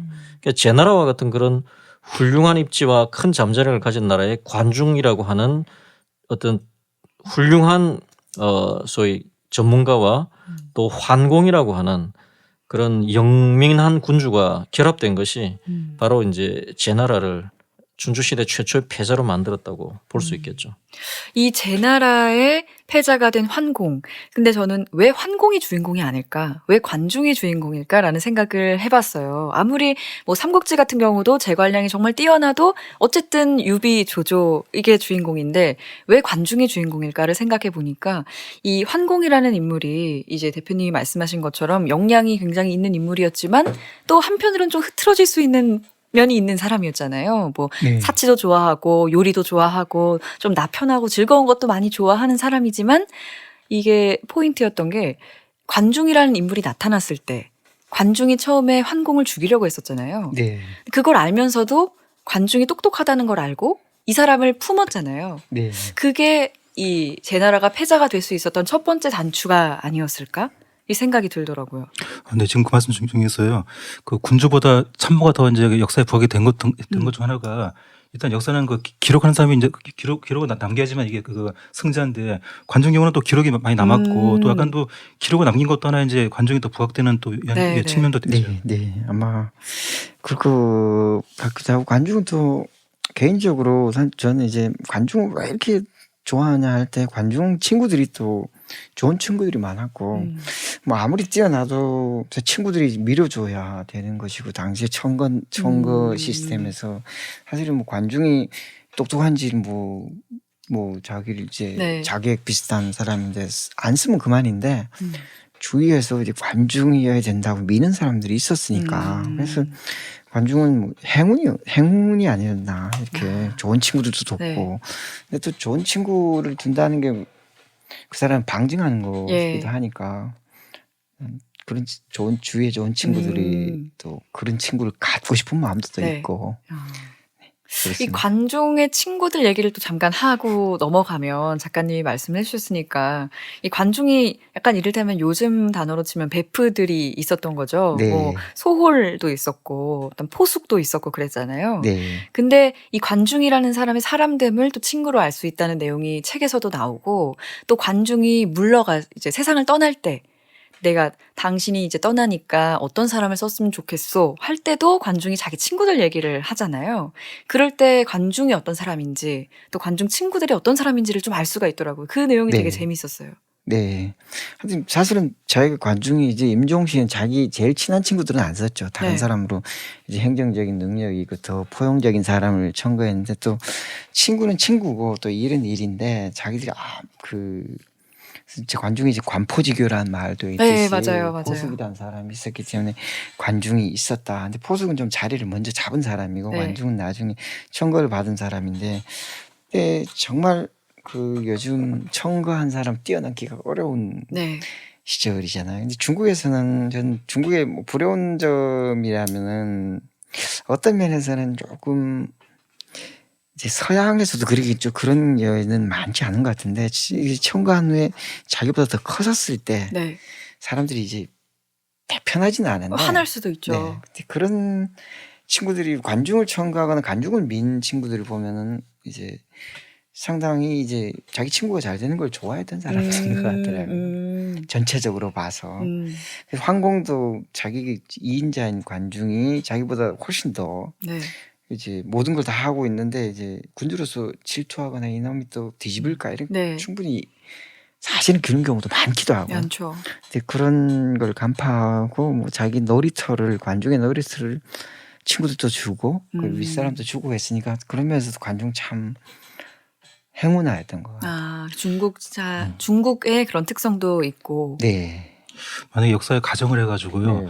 관중 포석이 각각의 주군을 모시고 이제 서로 싸우잖아요. 네, 싸우면서 네, 네. 승리한 뒤에 패자 쪽으로 이제 챙겨주기로 하는데 네. 포석이 승리하고 이제 포수 쪽에서 네. 관중을 이제 추천해가지고 이제 그 네. 항공에 그 참모가 되는데 만약에 네. 바뀌어가지고 관중이 승리에 따르면 관중이 과연 또 그런 포용을 베풀었을까요? 어떻게 보세요? 그건 모르겠습니다. 근데 사실은 관중 그 포수군 좀 더 이제 행정적인 능력은 관중에게 안 되지만 또 인재를 청구하는 능력은 또 더 있는 사람이기 네. 때문에 그래서 이제 관씨는 관중 사후에 이제 제나라에서 큰 힘을 발휘하지 못하지만 또 제나라 끝날 때까지 포씨는 큰 가문으로서 힘을 유지하거든요. 그럼 보면은 이제 또 당대의 힘을 발휘하는 또 이제 실력가들이 있고 네. 또 후대를 자기 이름을 가지고 후대로 길게 내려던 두 사람들이 있기 때문에 포숙이 어떻게 행동했든 모르지만 포숙은 아마 관중과 포숙의 차이에서 포숙을 더 높게 본 사람들이 그 이야기를 하는 거거든요. 이제 제 나라에서 포씨 집안을 봐라. 관씨 집안이 대단히 남은 게 아니라 포씨다 결국은. 그래서 결국 남을 청구하면서 더 길게 가는 게 포숙이 성공한 건지 관중이 성공한 건지 전 그런 면에서는 포숙이 또 자기 사람마다 다 역할이 있지 않았을까. 그리고 생각합니다. 또 관중이 말을 하잖아요. 포숙만이 나를 알아주기 때문에 내가 이 나라의 일을 적극적으로 할 수 있었다. 네. 이 관중과 포숙의 우정을 이야기할 때 이를테면 이제 관중이 그 소홀이랑 같이 잡혔을 때 네. 처음에 이제 정치를 시작하기 전에 잡혔을 때 소홀은 이제 죽음을 받아들이지만 어떻게 네. 보면 관중은 도망치잖아요. 네. 근데 그때 사람들이 자기를 비웃을 수도 있고 인정하지 않을 수도 있는데 포숙만은 자기를 알아보고 네. 자기를 정치 무대에 올려줬잖아요. 네. 어떻게 보면 진짜 한 수 위에 아량을 가지고 있는 게 아니었나. 그렇습니다. 포숙의 아량은 누구나 인정하는 것이고 많은 사람이 관포지교를 이야기할 때 단순한 우정이 아니라 친구를 끝까지 밀어준다는 거잖아요. 결국 뭐 장사든 출사든 모두 실패해도 요즘 정말 쉽지 않을 것 같습니다. 저도 이제 우리가 흔히 보면 관포지교 그러잖아요. 관포하는데 네. 사실은 그 두 사람의 그 우정에서 포숙의 역할이 사실 더 컸거든요. 포숙이 네, 승리하고도 그렇지. 네. 관중을 했는데 네. 근데 어떻게 이제 이게 사실 어떻게 포관지교하는 게 사실 더 맞는데 네. 사실은 이게 또 어떻게 바뀌어가지고 관포지교가 되고 또 네. 나중에 포시 집안이 더 네. 흥하는데도 불구하고 계속 이제 관자가 앞에 붙는 게 네. 그만큼 또 어떻게 보면 또 관중이 또 그만큼 이제 역할을 많이 했기 때문에 그런 게 네. 있는데 실질적인 역할을 후대 사람들이 평가한 것 같습니다. 네. 그 뭐 관중이 이제 죽을 때도 포숙에게 나라를 그럼 제 친구니까 저를 여기까지 얻은 사람이니까 한 번쯤 뭐 포숙한테 한번 맡겨보시죠 할 수도 있잖아요. 네. 근데 정말 철저하게 포숙은 사람이 너무 강직해가지고 정치는 좀 아닌 것 같습니다. 이렇게 네. 말을 하잖아요. 네. 오히려 나를 약간 분신처럼 따르는 스풍을 쓰십시오. 네. 뭐 이렇게 사실 또 말을 하잖아요. 습시도 습붕 이후에 큰 인물들이 많이 나오지 않았고 제 느낌 정확히 모르지만 습붕은 이제 관중하고 이제 관중이 외치할 때 습붕은 이제 관중이 밖으로 나갈 때 습붕이 안에서 네. 처리하고 이제 지금 습붕에 관한 자료는 정말 다른 책에 많이 안 나오지만 좌전이라고 하는 예. 가장 날짜별로 기록한 가장 완벽한 기록이 습붕이 여기저기 오는 사신으로 오는 중요한 일을 결정할 때 이제 사신으로 나타나거든요. 그렇기 때문에 관중이 보기에 이제 가장 많은 경험과 또 가장 확실한 내가 보건데 평생 보면서 우리 둘이서 짝을 보면서 이 사람이면 뭐 행정적인 능력을 말하는 거니까 포숙이 그 정도 능력인지는 모르는데 자기가 네. 볼 때 사실 능력으로 써야 되지 않을까 이렇게 한 것 같습니다. 그러니까 뭐 거의 부총리나 2인자처럼 네, 네. 평생을 함께했던 사람을 추천하고 네. 포숙은 정말 친구지만 네. 그 사람에게 맡기는 건 적절치 않다라고 네. 말할 만큼 네. 이 사람들이 우정도 우정이지만 굉장히 국가의 앞날에 냉정한 판단을 했구나 그런 생각도 했었고요. 네. 네. 그 김 대표님은 보시면서 어떠셨어요? 이 관포지교를 보시면서. 관포지교는 참 아름답죠. 그리고 일상적으로 이 정도의 이제 극적인 드라마는 아마 동서고금을 통해서 달리 찾아보기가 어려울 거예요. 예, 그 정도 상황에서 포숙이 관중을 뭐 추천하고 이런 이야기. 그렇기 때문에 지금까지도 그렇게 이야기가 많이 되는 거예요. 이게 일반적이지 않습니다. 그렇죠. 오히려 예외적인 겁니다. 네. 사람은 다 똑같기 때문에 우리나라 역사에서 이 정도 이야기 뭐 있어요? 오성과 하느님인데 네. 그 좀 굉장히 프렌들리한 관계에서 네. 서로 협조를 네, 했을 그쵸. 뿐이지 이 정도로 한 거라고 보기는 좀 어렵거든요. 네. 제가 이제 이 말씀을 왜 드리느냐면 뭐 관중 포숙 다 대단히 훌륭하신 분이고 뭐 일반적이지 않습니다. 네. 그런데 이것은 그 나라의 운인데 그렇게 훌륭하고 정말 대단한 역량을 가진 사람들이 요즘 표현하면 서로 간에 궁합이 맞았다는 네. 거죠. 네. 서로가 이해를 하고 인정을 하고 그리고 더 큰 것보다는 큰 대의에 의해서 공감하기가 참 힘든 것인데 말로는 대의에 대해서 공감하지만 결정적인 순간에는 갈라지는 게 인간의 그 기본적인 네. 이제 속성이죠. 그런데 그 둘 다 그런 결정적인 순간에도 그거를 흐트리지 않을 수 있었던 네. 그 폭을 갖고 있었다는 거 그리고 그것이 동시대에 그것도 같은 나라에 둘이 있을 수 있었다는 것은 그는 흔히 있을 수 없는 행운이죠. 그렇기 때문에 지금으로 치면 그때 기준으로 보면 천하를 제패할 수 있는 네. 힘을 발휘한 것이잖아요. 그런 점에 있어서 참 대단한 스토리인데 반복되기는 거의 불가능한 스토리라고 생각합니다. 다만 반복되기는 불가능하기 때문에 뭐 이것은 거의 신화에 가깝다고라고 네. 보기보다는 그러한 정신은 그리고 그러한 관점 그리고 가치는 우리가 한번 깊이 생각해 보고 네. 뭐 관중과 포수까지는 안 되지만은 이 대의를 위해서 내가 의사결정할 수 있을 때 한번 참고는 해볼 수 있겠죠. 그런 점에 있어서 저는 뭐 한번 보고 싶고요. 또 하나는 제가 말씀드리는데 이것은 또 뭐 조금 제가 뭐 앞서 나가지는 모르겠습니다는 제환공과 관중의 행운과 한계가 또 있습니다. 네. 무슨 말이냐면 사실 역사적으로 보면은 어떤 행운과 역량이 만나서 불꽃처럼 들불처럼 올랐다가 사라지는 명멸하는 국가와 뭐 민족과 공동체는 많죠. 그런데 또 들불처럼 일어났다가 그것을 일정 수준의 제도로 만들어 가지고 계속 오랫동안 번영을 하는 경우도 있습니다.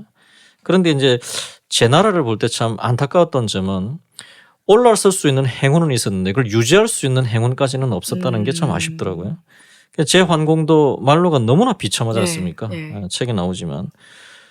그런데 그 부분에 있어서도 사실 자초한 측면이 있거든요. 제 환공의 저는 이 캐릭터가 너무나 드라마로 보면 매력적이라고 생각하는데 그렇게 역량도 있고 관중과 같은 사람도 포용할 수 있고 또 포수과 같은 사람의 이야기도 들을 수 있는 그 정도의 폭을 가진 사람이 어찌하여 그 세 명의 간신히 하는 그 이야기 그리고 그것을 그 인간의 한계를 충분히 뚫어본 관중이 수차례 가난했음에도 불구하고 관중이 세상을 떠나자 제어하지 못하고 막판에 그 권력 투쟁에 휘말려서 그 환공이 굶어 죽는 이런 환경까지 빠진 것은 상당히 이제 참 하나의 또 드라마이죠.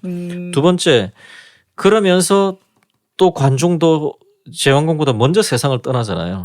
그 꼴 안 보고 또 그래서 어떻게 보면 높이 평가를 받는지도 몰라요. 제왕공이 먼저 세상을 떠났으면 관중이 또 어떻게 됐을지는 알 수는 없는 거거든요. 그것도 관중의 행운입니다. 그다음에 스풍도 사실은 이어받았지만 그렇게 오래 살지 못합니다. 바로 죽었죠. 근데 포숙은 그 다음의 스토리 그 복잡한 상황을 이렇게 소위 말 요즘 표현으로 설거지하고 끌어나갈 수 있을 만큼의 역량까지는 또 안 되는 거예요. 그러니까 제 나라는 불꽃처럼 일어났다가 사실은 굉장히 위축이 돼버리죠. 물론 워낙 이제 입지가 좋으니까 웬만한 힘은 유지를 하지만 사실 그런 위치를 다시 이제 이어가지는 못하는 상황이죠. 그래서 저는 여기서 이렇게 이야기합니다. 이것이 바로 이제 운명인지는 모르겠으나 결국 행운과 불운이 교차하고 겹쳐 나가는 것이 인간의 삶이고 역사이기는 한데 우리는 후세대로서 이 제 나라의 이 부분에 있어서는 아까 말씀드린 그런 부분 소위 말해서 창업을 했어요. 근데 수성도 못하고 경장도 못하는 이 짧은 시기에 불꽃처럼 흘러간 이 스토리가 바로 어떻게 보면 이 일권의 핵심인데 마지막으로 하나 말씀드린 그럼에도 불구하고 관중에 남긴 유산은 너무나 크고 거대했고 오랫동안 유지가 되었다는 것. 즉 제 나라는 그렇게 흘러가고 빨리 쇠퇴를 해버리고 관중은 세상을 떠났지만 관중이 만든 제도는 다른 나라의 벤치마킹 대상이 되어가지고 계속 이어져 나가면서 그 제도 자체를 후대에 연결해 주었다는 것. 그것이 바로 가장 우리가 한번 생각해 보아야 할 점이라고 봅니다. 이 관중이 사실 일권의 주인공이 되기에는 너무나 모자람이 없는 사람이고 관중의 유산이 현대까지 미치고 있기 때문에 이것까지 관중한테 바라면 너무 한 거 아닌가라는 생각은 드는데 저도 아쉬웠던 게 관중이 세상을 떠나고 제환공이 정말 안타까운 결말을 맞는 이유가 사실 시스템이 없었던 게 아닌가 생각을 했어요. 2권에 나오는 이제 문공 같은 경우에는 이게 나중에 설명을 하겠지만 이게 좀 뒷받침이 되는데 제 나라 같은 경우에 이렇게 들불처럼 일어났다가 주저앉은 이유가 이 관중이 없을 때도 이게 이루어졌어야 되는데 너무나 속절없이 약간 무너져 버린 게 아닌가 그런 생각이 들었거든요. 사실 뭐 결국 제 나라가 크게 흔들리고 온갖 풍파를 겪는데 사실 제 나라는 이제 전국 시대까지도 여전히 뭐 강자였고요. 그리고 그렇지만 제가 2권으로 지금 결국 2권에 다른 이야기 할 텐데 관중과 항공은 그 뭐랄까 일종의 전국 시대적인 영웅이 아니라 공자가 웬만하면 뭐 좋은 평가를 착하다 이런 평가를 안 하는데 일종의 이제 완전히 자기가 시스템을 추구하지만 개인이 딱딱한 그런 사람은 아니고 개인으로서는 일종의 영웅과 도덕적인 교양인의 중간에 있었기 때문에 약간 어정쩡한 시스템, 어정쩡한 상황이 있었다. 근데 관중이 죽고 나서 다른 사람들은 또 후발주자들은 또 거기서 또 배우고 하니까 항상 한공이 어떻게 죽었는지 너희들은 봐라. 그 2인자가 가장 큰 재상이 죽을 때 준비가 안 됐을 때 어떤 일이 일어난지 봐라. 그 진문공이나 그 이후에 주자들은 또 다른 방법을 쓰는 그러더라고요. 거죠. 그 문제에 대해서. 그러니까 뭐 인재를 간파하기 때문에. 그러니까 뭐 한 명의 재상에 의존을 하지 않는다든지 여러 가지 대책이 이제 2권부터 시작이 되는데 그럼 작가님이 말씀하신 것처럼 2권에서 이제 영웅 시대가 시작이 되지만 1권에서의 이 관중과 황공은 영웅과 어떤 성인의 중간적인 위치에 있는 사람이다. 뭐 공자가 이런 평을 하기도 했었고요. 그러면은 관중에게 기댄 그 다음의 이야기를 살펴봤을 때 뭐 제나라가 그 뒤에도 힘을 유지하고 있지만 역사의 어떤 주도권을 갖지는 못하잖아요. 네. 그렇게 된 이유가 그럼 가장 큰 이유는 뭘까요? 관중이 세상을 떠났기 때문에? 그건 뭐 너무 단순한 것 같고요. 사실은 저는 길게 보는데 제나라가 예를 들면 진나라처럼 행동했다면은 중국 문화라는 게 너무나 단순해졌을 것이고, 그래서 전 관중을 위대하다고 볼 때는 첫 번째는 이제 그의 이제 문이라는 것을 꾸미는 건데, 그리고 그의 중령 그리고 똑똑함 중에 이 언사 자체가 후대인들의 언사가 아니잖아요. 관중의 네. 대화를 보면 이제 인간이 취할 수 있는 게 정치 무대에서 취할 수 있는 가장 우아한 언사, 그 사람들이 이야기할 수 있는 가장 형이상학적이면서도 가장 고차원적인 네. 법률을 이야기할 때도 법을 이야기하는 게 아니라 인간의 행복을 이야기하고 군사를 이야기할 때도 이제 관중의 언어는 좀 다르죠. 관중의 언어 내가 너를 치러 왔노라 이게 아니라 왜 그런 행동을 하셨습니까? 우리는 물어보러 왔습니다. 네. 근데 그것도 그건 옛날에 오투긴 합니다만 그것도 문학적으로 표현합니다. 우리가 추구하는 질서는 이것인데, 그럼 우린 주나라를 받들고 있는데 왜 안 받든다고 하십니까를 관중이 말하는 가장 문학적인 언어로 이야기하거든요.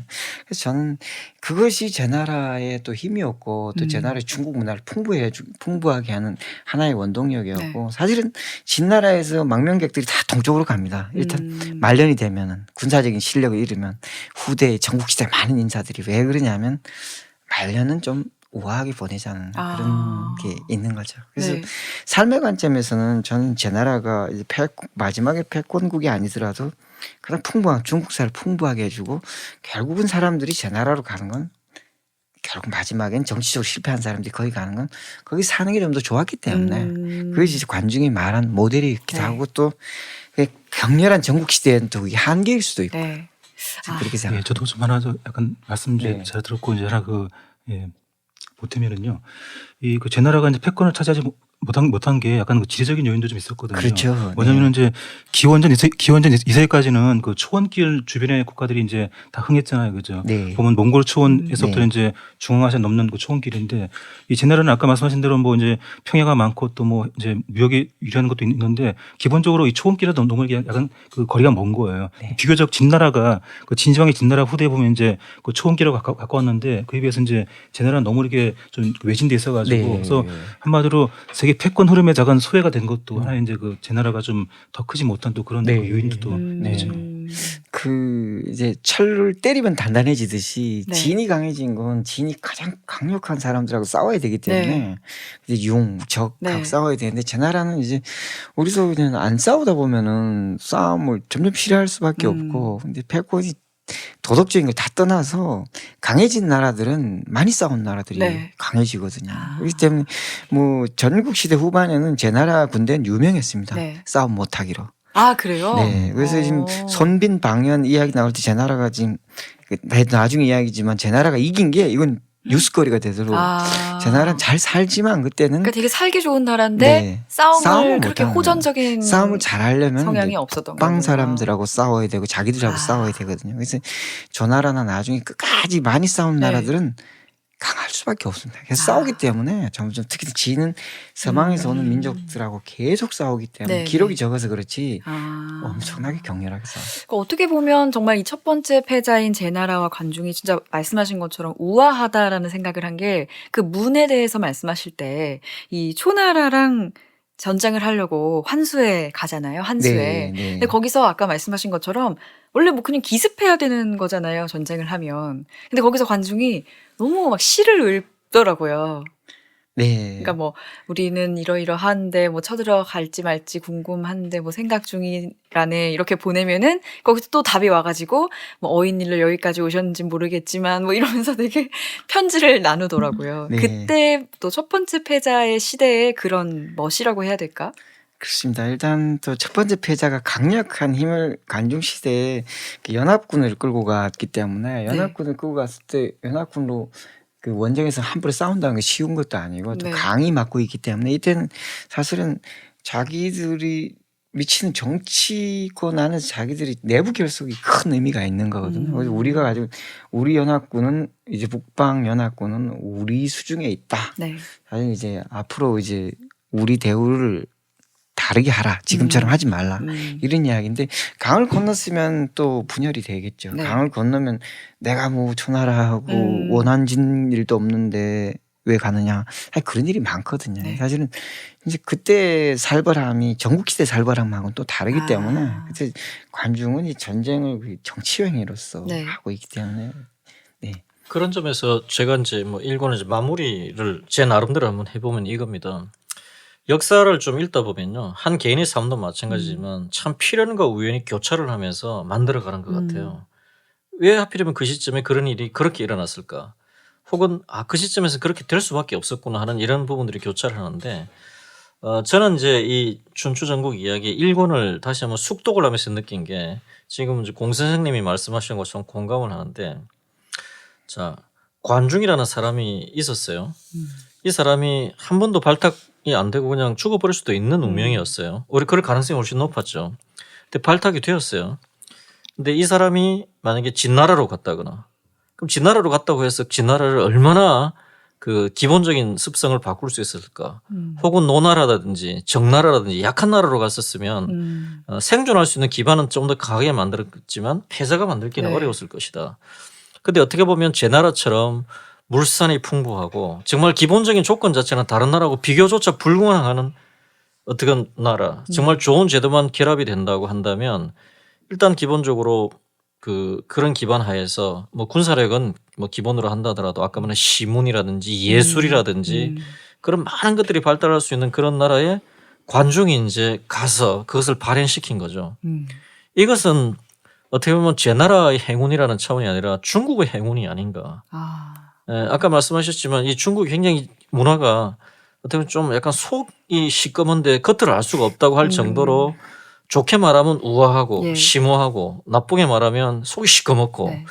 그런데 그러면서도 굉장히 전쟁을 할 때는 정말野蛮적으로 하지만 또 우아할 때는 그렇죠. 천사처럼 놀고 하는 어떤 그런 굉장히 복잡 다양한 다양성과 깊이를 가지고 있는 그런 과정 자체가 그 원형이 저는 제가 보기에는 제 나라와 관중의 결합이었다라고까지 저는 한번 생각을 해봤습니다.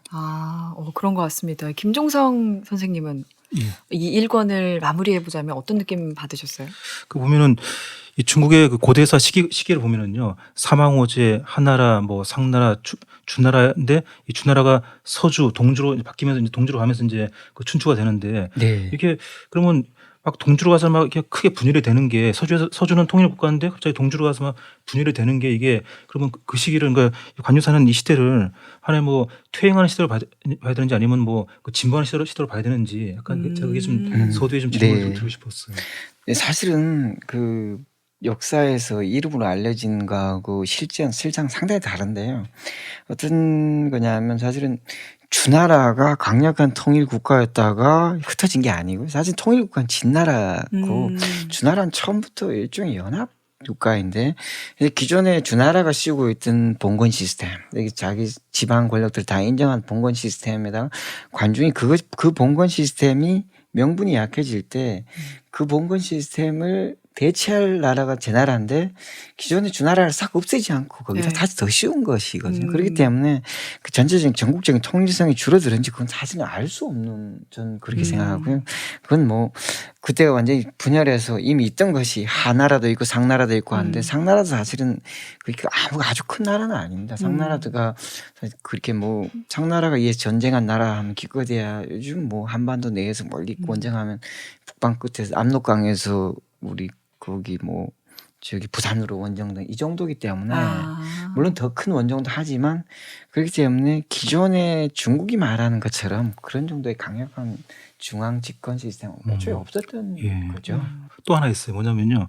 아까 그래도 보시면은 관중이 인간의 욕망을 긍정했다 했는데 그러면 보면 이제 한국이나 일본 같은 경우는 보면 이제 문화에서 어떤 그 종교 요소가 강한 데 비해서 중국은 약간 그 종교보다는 어떤 현실이 더 강하잖아요. 그렇죠. 그러면 관중의 그런 그 사상이 기본 중국 문화 어떤 그 문화 속에서 이게 배트가 됐다고 그렇게 봐야 되지 않을까요?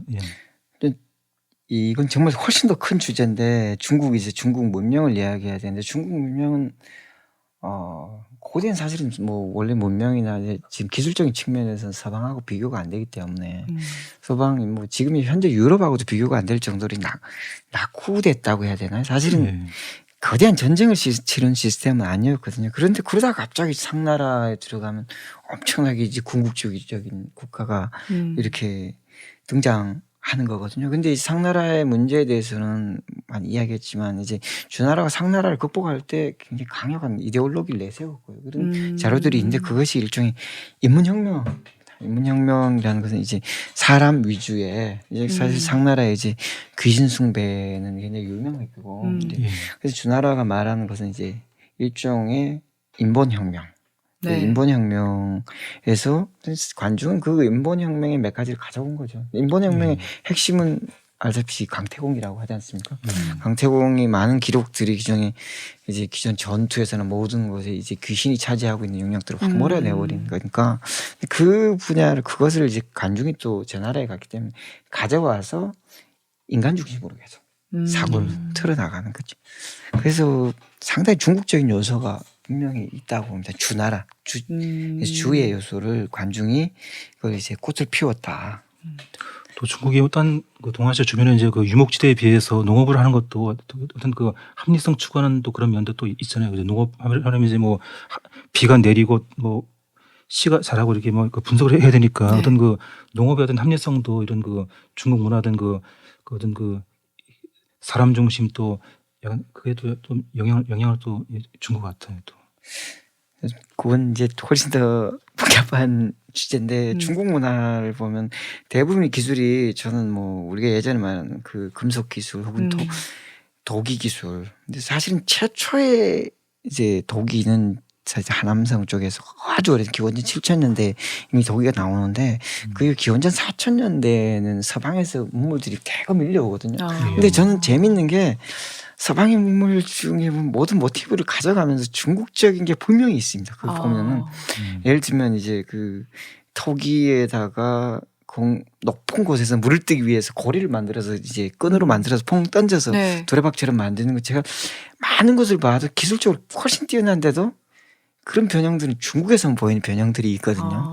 보면은 그게 행동이 보면 인간이 어떻게 좀 더 편하게 뭘 하기 위한 그런 흔적들이 분명히 반파 시대에서부터 쭉 보이는데 그것이 이제 숫자는 많은데 아주 궁극적이진 않은 그때 당시 농업 집단들 반농업 반수렵 집단들이 바글바글 모여 있으면서 좀 더 생활을 개선해 보려는 그런 노력들을 보면은 사실 이제 중국적인 뭔가가 있지 않을까 인간적인 실용적인 물론 그런 느낌이 오고 있는 그런 요소들은 저는 확실히 보이긴 합니다.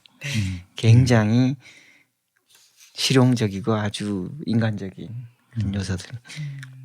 우리 김종성 선생님이 말씀해 주신 것처럼 어떻게 보면은 제 나라도 주나라가 가지고 있었던 인문 혁명을 이어받아서 첫 번째 패자가 된 나라이고 네. 사실 저는 이거 처음에 정리하는 게 되게 힘들었어요. 처음에 뭐 요순 임금 막 이렇게 신화적인 부분에서 시작해가지고 처음으로 인간 중심적인 어떻게 보면 정치라는 것이 시작된 주나라 그리고 시작된 이제 춘추 전국 시대 우리 첫 번째 패자인 제나라에 대해서 이야기를 해봤는데 또 2권부터는 본격적인 어떤 싸움, 영웅들이 이제 등장하잖아요. 네. 오늘 1편을 마치려고 합니다. 세 분 오늘 모두 수고하셨습니다. 고맙습니다. 네, 수고하셨습니다. 수고하셨습니다.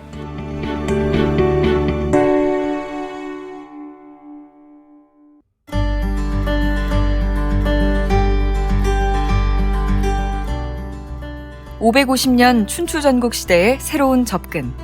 팟캐스트 공원국의 춘추전국 이야기는 기획 후 10년 만에 11권으로 완성된 춘추전국 이야기의 공원국 저자, 딜로이트 컨설팅 김경준 부회장, 역사평론가 김종성 작가와 함께 550년 춘추전국 시대의 치열한 삶과 투쟁의 현장을 전합니다.